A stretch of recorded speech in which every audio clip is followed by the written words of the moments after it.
تجھے۔ سبحان اللہ، بولے سبحان اللہ۔ سرور کہوں کہ مالک و مولا کہوں تجھے، باغ خلیل کا گلے زیبا کہوں تجھے۔ سبحان اللہ، سرور کہوں کہ مالک و مولا کہوں تجھے، باغ خلیل کا گلے زیبا کہوں تجھے، لیکن رضا نے ختم سخن اس پہ کر دیا، خالق کا بندہ خلق کا آقا کہوں تجھے۔ اللہ تبارک و تعالی کا کروڑہا احسان ہے کہ اللہ رب العزت نے ہمیں اور آپ کو مسلمان بنایا، بے شک، اور مسلمان بنانے کے بعد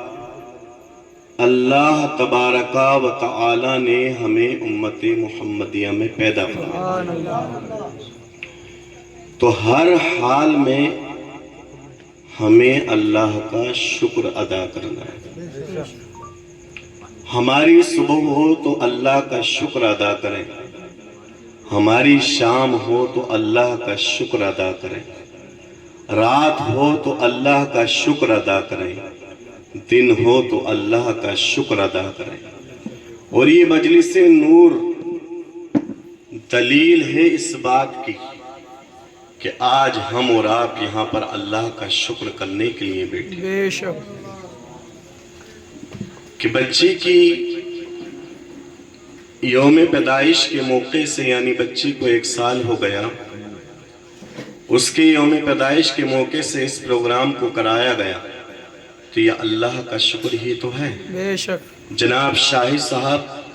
اور ان کے بیٹے ساجد بھائی، سلطان بھائی، انہوں نے اس پروگرام کو سجایا،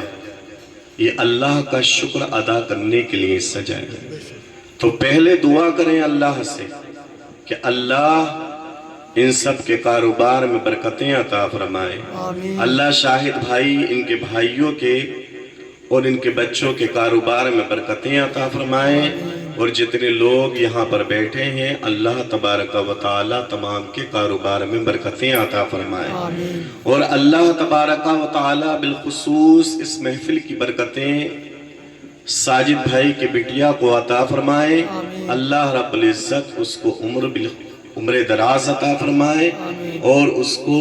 عالمہ بننے کی توفیق عطا اللہم فرمائے۔ آمین، تو میں بیان یہ کر رہا تھا کہ ہر حال میں اللہ کا شکر ادا کرنا چاہیے۔ جب ہم کسی ایسے انسان کو دیکھیں جس کی آنکھیں نہ ہوں تو ہم اللہ کا شکر ادا کریں کہ اللہ نے ہمیں آنکھیں عطا کی ہیں۔ جب ہم کسی ایسے انسان کو دیکھیں جس انسان کے پاس ہاتھ نہ ہو تو ہم اللہ کا شکر ادا کریں